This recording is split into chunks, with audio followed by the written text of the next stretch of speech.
Golden child no more.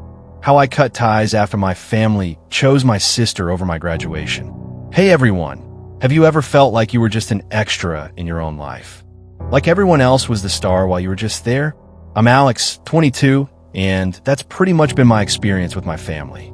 Writing this out feels a bit strange, but it also feels good to finally share my story with someone who might actually listen. My younger sister, Chloe, 20, has always been a golden child. And I don't mean she occasionally got special treatment. I mean she was always the priority every single time. It's as if my parents decided when we were little that she was the one worth investing in, and I was just there. I remember when I was 10, I won this district-wide math competition. I was so excited to tell my parents because math was my thing, and I finally had something to be proud of. I ran home with my medal, only to find them fussing over Chloe's dance recital outfit. I stood there for maybe 5 minutes before they even noticed me. When I showed them the medal, my dad just said, "That's nice," and went right back to helping Chloe. That night, I remember sitting in my room staring at the medal and wondering why I even bothered. That's just one example. There's so many more. When I was 14, I deliberately didn't tell them I had a school presentation, just to see if they'd ask. They didn't. Meanwhile, Chloe came home the same week talking about some simple history poster project. And my mom literally stayed up until 2 a.m. helping her glue pictures to it.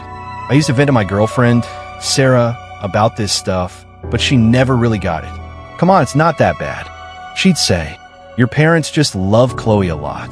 She's the youngest, of course they dote on her." It was like I was overreacting, like I wasn't watching my own family pretend I didn't exist. I remember when I turned 16, my dad promised to teach me to drive. He talked about it for months, how it was this father-son tradition and stuff.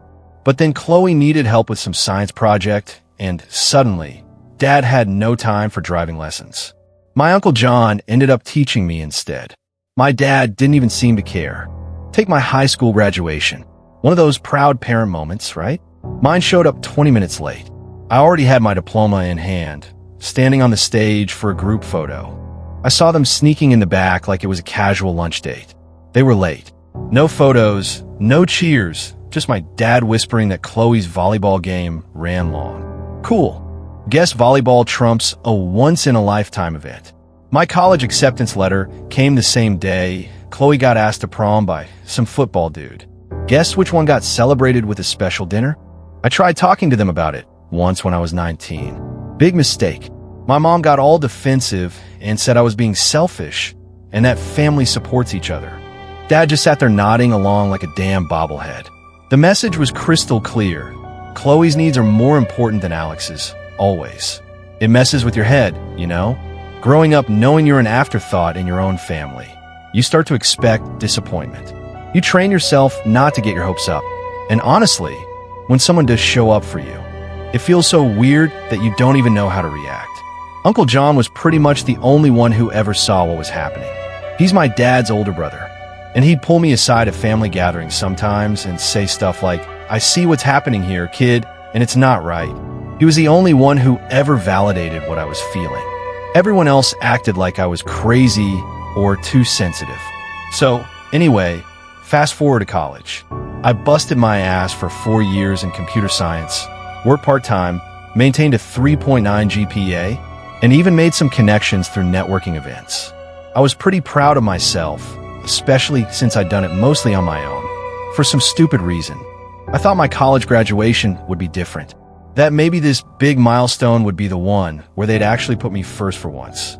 Like this was it, their chance to show me they cared. About 2 weeks before my graduation, I reminded my parents about the ceremony. I was like, "Hey, so graduation's on the 15th at 10 a.m. if you guys still plan on coming." My mom barely looked up from her phone and said, "We wouldn't miss it, honey." The day before graduation, I sent a message to our family group chat. Ceremony starts at 10 a.m. tomorrow. Parking gets crazy, so maybe try to arrive by 9:30. No response, but that wasn't unusual with them, so I didn't think much of it. Graduation morning comes around, and I'm getting dressed in my cap and gown. I was nervous, but also kind of excited. Sarah was supposed to meet me at my apartment at 8:30 so we could head over together. I checked my phone, half expecting some weak excuse. Sarah wasn't technically like my parents, But there had been moments, times when I'd felt like she was a little too quick to take their side. A little too eager to please my mom. She'd always been the type to smooth things over, to say, "It's not a big deal, babe," whenever I got frustrated with them. I pushed the thought down. No way she'd let me down today. By 9 o'clock, she still hadn't shown up. I called her, and there was all this background noise, people talking and laughing. "Hey, where are you? We need to go." She hesitates. "Oh, something came up. I'm at Chloe's new place." At Chloe's new place? On my graduation morning? I sit down on my bed, rubbing my temple, already knowing where this is going. "You're kidding, right? Your mom asked me to help her move." I thought you knew. I froze. Something about the way she said it. It wasn't surprise or guilt. It was just annoyance. Like I was being unreasonable for even questioning it. Like she wasn't surprised to be caught, just irritated that I had a problem with it. And that's when it clicked. She had known. Maybe not consciously, maybe not in a way she would admit, but she had always been fine with this dynamic. Always fine with Chloe coming first. Always fine with my parents acting like I was an afterthought. And for the first time, I realized even my girlfriend wasn't really on my side at all. And the way she thought I knew, yeah, sure. Just like she thought ditching my college graduation for a moving party was a completely normal thing to do. I couldn't even get mad yet. I was still processing how my own girlfriend had been roped into prioritizing my sister over me again. "So, none of you are coming to my graduation?" I asked. I was weirdly calm. "Your parents said they might try to make it for the end," she said, like that somehow made it better. Try. Like my graduation was a dentist appointment they were squeezing in. "Nah," I said. "Tell them not to bother. They wouldn't want to miss Chloe's housewarming party." She started saying something, but I hung up and just sat on my bed, still in my cap and gown, feeling completely empty. For years of busting my ass, and the people who were supposed to care about me couldn't even show up. Not even my girlfriend. I was about to take off my gown and skip the whole thing when my phone rang. It was Uncle John, my dad's older brother. "Hey kiddo, I'm outside your building, ready to go celebrate that diploma." Uncle John had always been the one family member who actually gave a damn about me. He'd made a ton of money from some tech startup he sold years ago, and unlike my parents, he actually seemed to care about what I was doing with my life. "Yeah," I said, grabbing my keys. "I'm ready." So, I ended up going to my graduation after all, but only because of Uncle John. When we were driving over, he took one look at my face and knew something was up. "Let me guess," he said. "They're not coming." I shook my head. "They're helping Chloe move into her new apartment. Having a party. Sarah's there too." He cursed. "Those selfish." Then he caught himself. "Sorry, Alex. You deserve better than that." Walking onto that stage, I scanned the crowd like an idiot, still holding on to some dumb hope that maybe, just maybe, they'd shown up last minute. Nothing. Just rows and rows of people hugging their kids, dads clapping their sons on the back, moms crying happy tears. Meanwhile, I'm standing there with my diploma in hand, the only person cheering for me being my uncle who technically isn't even obligated to give a crap. That's when it really sunk in. They didn't just forget me. They made a choice. And the choice was Chloe. After the ceremony, Uncle John took me to this fancy steakhouse he'd reserved. Like the kind of place where they don't even put prices on the menu. When I walked in wearing my graduation gown, the staff actually applauded, which was embarrassing but kind of nice too. Uncle John went all out and got the fanciest thing on the menu. The waiter didn't even ask for my ID. Guess the cap and gown were proof enough that I was officially an adult. "I'm proud of you, kid," Uncle John said, lifting his glass. "Computer science isn't easy, and you crushed it. You're going places, whether they see it or not." It's wild how much those words meant. Out of everything that happened that day, hearing my uncle say he was proud hit the hardest. For once, someone actually saw what I'd accomplished. My uncle has always been straight with me. When I was younger, he'd pull me aside at family gatherings and say stuff like, "I see what's happening here and it's not right." He never sugarcoated things or made excuses for my parents like everyone else did. Halfway through lunch, my phone starts buzzing like crazy. At first, I think maybe it's an apology, but they realize how badly they screwed up. But all I found is Sarah saying, "Where are you? Are you coming to Chloe's party after?" Mom saying, "Sorry we couldn't make it, sweetie, but Chloe's apartment is so nice, you'll love it." Dad saying, Let's do dinner next weekend to celebrate you. Dinner for the next weekend, because, wouldn't want to interrupt Chloe's big day with something as minor as my college graduation. I put my phone face down on the table.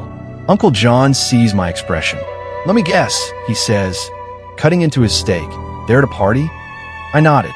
He chews for a second, then shakes his head. Asterisco. Eat your steak. After we finished eating, Uncle John handed me an envelope. Inside was a check for $50,000 and a business card for some guy named Mark at a tech company in Seattle. Consider a graduation gift, he said. Mark's looking for fresh talent. He'll give you an interview if you want it. I stared at the check. That was more money than I'd ever seen in my life. Uncle, I can't. You can, and you will, he said firmly. Look, I never had kids of my own.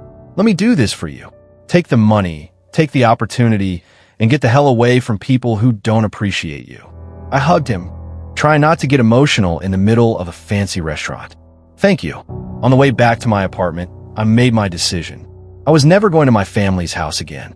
I took a photo of me and Uncle John at the restaurant and posted it on Instagram with the caption, "Huge thanks to the only person who showed up for my graduation. At least now I know who actually cares about me." Then I turned off my phone. I didn't want to deal with any of their responses or excuses. When we got back to my place, Uncle John and I talked more about the job in Seattle. It sounded perfect. Junior developer position at a growing company, good salary, chance to move across the country. What about my lease? My stuff? I asked. Uncle John waved his hand. Details. We'll figure it out. Question is, do you want a fresh start or not? I thought about how Sarah had betrayed me. How my parents had chosen Chloe over me, yet again, on what should have been one of the biggest days of my life. How nothing would ever change if I stayed. Yeah, I said, I want a fresh start. We called Mark right then and there. Uncle John put him on speaker and introduced me. We talked for about 20 minutes about my projects, my experience, what I was looking for in a job. At the end of the call, Mark said, "How soon can you get out here for an in-person interview?" I looked at my uncle, who gave me a thumbs up. "How about next week?" I said, "Perfect. John, send me his resume, and I'll have HR set everything up." After he hung up, I felt this weird mix of excitement and nervousness.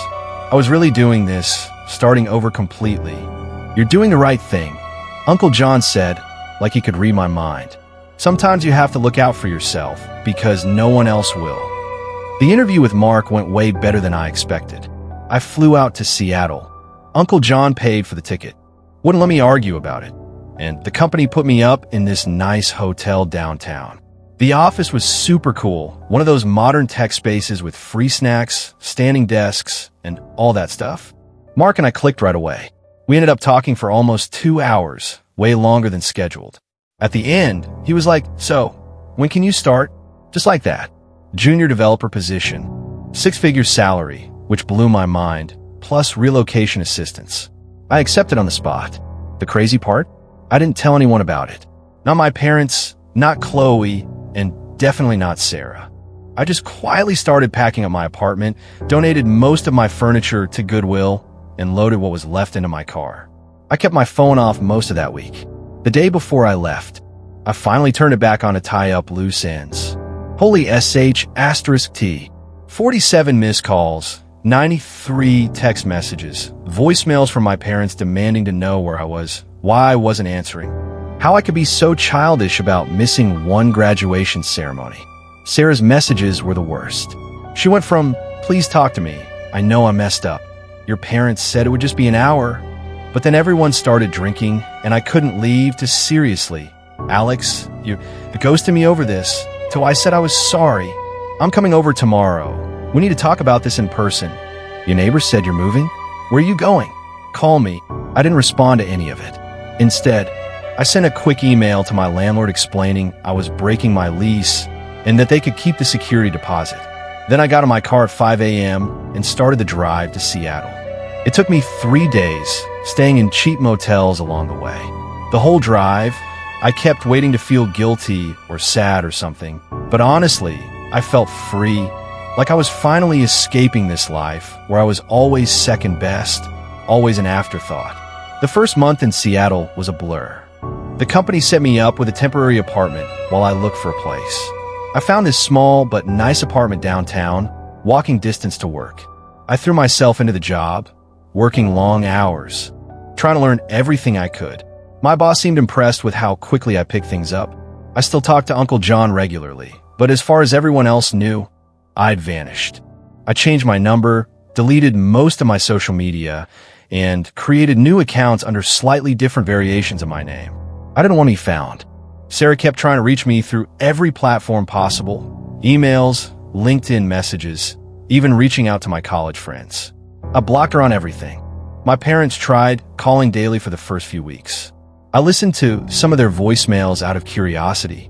"This behavior is unacceptable, Alex," my mom said in one. "We've always supported you. And this is how you repay us, by disappearing and ignoring us? You're breaking your father's heart. And my favorite, your sister misses you. She doesn't understand why you're punishing her for something that wasn't her fault. Please call us back." I deleted them all. The funny thing is, I didn't feel bad about any of it. Not even a little. For the first time in my life, I wasn't constantly waiting for approval or validation that never came. I was just living, focusing on my career, making new friends at work. I even started going to this rock climbing gym nearby. 6 months went by, no contact. I got promoted, started making actual friends, people who knew nothing about my past or my family drama. Just normal relationships, not tainted by all that baggage. Life was good, really good. But then came an email from my dad. "We need to talk. It's about your inheritance." I actually laughed out loud when I read it. Inheritance? What inheritance? My parents were comfortable, but they weren't rich by any means. Dad had his accounting firm, and Mom was a part-time real estate agent. They had a nice house in the suburbs and took a vacation once a year. That was it, even if they had been wealthy. Did they seriously think money would make me come crawling back after everything? I replied with 2 words, "Not interested." That opened the floodgates. My phone started blowing up again, emails pouring in, my mom texting about how I was throwing away my future and how they'd always planned to help me financially, like that was supposed to matter to me now. My dad sent this long-ass email about family responsibility and how I was being childish and ungrateful. It was all so fake. They'd had months to apologize, to acknowledge how they'd hurt me. But instead, they were trying to dangle money in front of me like I was some kind of pet who would perform tricks for treats. After a week of this, I finally answered one of Dad's calls. I was sitting at my desk at work on my lunch break when his number popped up for like the 20th time. "What?" I said flatly. "Alex." "Thank God." He sounded relieved. "We've been so worried. Where are you? Are you okay?" "I'm fine. What do you want?" He cleared his throat. "Son, we need to discuss your future. Your mother and I have been thinking about our will. And let me stop you right there." I cut in. "I don't want your money. I don't need your money. I'm doing fine on my own." "But Alex," his voice turned stern, like he was talking to a child. "You're not thinking clearly. This inheritance could set you up for life. Don't throw away your future just because you're angry about one missed event." I couldn't help it. I started laughing. "What's so funny?" he demanded. "You still don't get it, do you? It was never about one missed event. It's about a lifetime of being treated like I don't matter. And now you think you can buy your way back into my life with money I don't even need." "What do you mean you don't need it?" He sounded confused. "I mean, I have a great job. I make more than enough money. I'm doing well, no thanks to you or Mom." There was silence on the other end. "Then, so that's it? You're just cutting us out of your life forever?" "You cut yourselves out," I said quietly. "I'm just making it official." I hung up. Then I blocked their numbers. All of them. Even Sarah's, though she'd mostly given up by then. That night, I called Uncle John and told him what happened. They tried to threaten me with my inheritance, I said, still laughing about the whole thing. He chuckled. "Classic move. Your father tried that on me once too, and I told him his business model was outdated." "Wait, seriously?" "Oh yeah, your grandparents weren't rich, but they had this summer cabin that everyone wanted. Your dad held it over all our heads like some prize to be won. That's why I made my own money, so I'd never have to dance to someone else's tune." I never thought about it like that before, how money was just another way my parents tried to control people, another form of manipulation. You know what the best revenge is, right, Uncle John? I said. What's that? Success. Living well. Building a life so good they can't help but see what they're missing out on. I like the sound of that. After I got off the phone, I checked LinkedIn out of curiosity. My dad had viewed my profile multiple times. I could tell he was keeping tabs on me, seeing my job updates, probably trying to figure out where I was living. The thought of him obsessing over my whereabouts while I was happily moving on with my life felt pretty damn good. Actually, I updated my LinkedIn that night, added my promotion, some project details, a few professional photos of me at a tech conference. Let him see exactly what he was missing out on. My roommate Dave could tell something was up. You good? He asked when he saw me smirking at my laptop. Yeah, I said. Just dealing with some family drama. The golden child sister and the shitty parents? He asked. I told him bits and pieces over beers one night. Yep, they're trying to bribe me back into their lives with some mysterious inheritance. Dave laughed. Dude, that's pathetic. I know, right? The funny part is, I make more money now than they ever will. And before I knew it, 2 years had passed. I went from junior developer to team lead in record time. My boss kept giving me more responsibility because I worked my ass off. I led this huge product launch that actually got some attention in the tech world. I got featured in a couple of articles about rising stars in software development. Nothing major, but my face and name were out there. I bought a nice condo overlooking Puget Sound, with floor-to-ceiling windows and an actual view. Started making real money, the kind where you don't have to check your bank account before going out to dinner. The dating scene in Seattle was pretty good too. Nothing super serious, but I was meeting interesting people and enjoying myself. Made friends who were into hiking and camping, so we take weekend trips to explore Washington State. For the first time ever, I had a life that felt completely mine, not defined by being the forgotten child or anything related to my family. Uncle John visited often. He'd crash at my place, and we'd hit up the nice restaurants in town. He told me several times how proud he was of what I was building for myself. He was more of a father figure to me than my actual dad ever was. I rarely thought about my family anymore. Occasionally, I'd see something that reminded me of them, but it didn't really hurt anymore. It was more like remembering a bad TV show I'd watched years ago rather than something that had actually happened to me. Then the economy took a nosedive. Tech companies were mostly fine, but a lot of other businesses started struggling. I only knew about my dad's situation because Uncle John mentioned it during one of our calls. Your dad's accounting firm isn't doing so hot, he said, sipping his coffee at my kitchen counter. Lost a bunch of clients to bigger firms that could offer lower rates. Might have to downsize. I just shrugged. Not my problem. I didn't feel happy about it, but I didn't feel bad either. Just nothing. A month later, I got a LinkedIn message from my dad. Super formal and professional. Alex, I hope this message finds you well. I've been following your career with interest. Very impressive work with the Streamline AI project. I was wondering if we could connect sometime to discuss potential collaboration opportunities. Hope to hear from you soon. I showed it to my coworker, Mike, over lunch. He nearly spit out his drink. Dude, is he serious? Potential collaboration opportunities? That's code for I need money, right? I nodded, still staring at the message. Pretty much. What are you going to do? I closed my laptop. Nothing.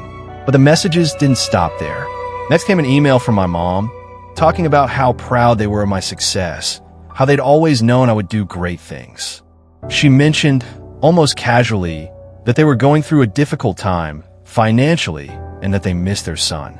Then Chloe reached out on Instagram. Hey stranger, long time no talk. Look, I know things are weird with us, but mom and dad are really struggling right now. Dad's business is failing, and they might lose the house. I know you're doing really well. Congrats on that, by the way. And I was wondering if maybe you could help them out. They're too proud to ask directly. I didn't respond to any of them. Didn't even mark the messages as read. Mike was fascinated by the whole situation. So, your parents ignored you your whole life, chose your sister over you every time, including ditching your college graduation, and now they want you to bail them out? That's some next-level entitlement. Welcome to my family, I said, rolling my eyes. You're not considering it, are you? He asked. Hell no. They made their bed. The truth is, Part of me enjoyed seeing the tables turn. They made me feel powerless and unimportant my whole life. Now, I had what they wanted, and they had to come to me. Was that petty? Maybe, but it felt like karma. Then, one Saturday morning, my doorman called up. "Mr. Walker, there's a couple here to see you. They say they're your parents." My heart started pounding. "I'm not expecting anyone. They're quite insistent, sir. The woman is getting upset." I sighed. "Send them up." I knew this day would come eventually. Might as well get it over with. When I opened the door, I barely recognized my parents standing there. Dad looked like he'd aged 10 years. Gray hair, deep wrinkles, the whole deal. Mom was skinny in a not healthy way, wearing clothes that used to fit her, but now just hung off her frame. They both had this look I'd never seen before, like cornered animals. "Alex," Mom whispered, reaching for a hug. I stepped back, keeping the door half closed like a shield. "How'd you find my address?" I asked. Dad cleared his throat. "John told us. Said it was time we talked." That pissed me off. Uncle John had always been the one person who respected my boundaries. I made a mental note to call him later and ask what the hell. "Can we come in?" Mom tried to peek around me. "Looks like a beautiful place." I almost said no, but figured I might as well get this over with. I stepped aside and let them in, watching their faces as they saw my place for the first time. Their eyes got huge, taking in the view, the fancy furniture, all of it. "You've done really well," Dad said, sounding weirdly jealous and proud at the same time. "What do you want?" I didn't offer them a seat or anything. They looked at each other like they were deciding who would speak. Mom's eyes got all watery. "We miss you, Alex. It's been 2 years. Whose fault is that?" I shot back. Dad sighed. "We know we screwed up. Missing your graduation we shouldn't have missed it.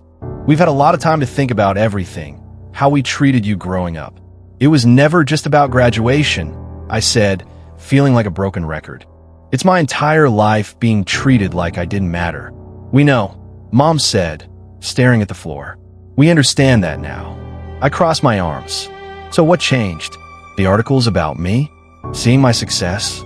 Because you didn't care about understanding until I started making good money." Dad's face got red. "That's not fair." "Seriously? You're here because you need something. Just tell me what it is." "Money." Mom wiped her eyes. "Your father's business is failing. We might lose the house. We had to sell my car already. And Chloe had to drop out of grad school because we can't pay for it anymore." And there it was. The real reason. Not because they missed me or regretted anything. They needed a bailout. "So, you thought I'd just write you a check after everything?" "We're your parents," Dad said, his voice getting that authoritative tone he used when I was a kid. "Family helps family." I actually laughed out loud. Family helps family? Where was that attitude when I needed you? Where was that when you picked Chloe over me every single time for 20 plus years? We made mistakes. Mom was practically begging now. But people change. We've realized what's important. "No," I shook my head. "You haven't changed. You're still just looking out for yourselves.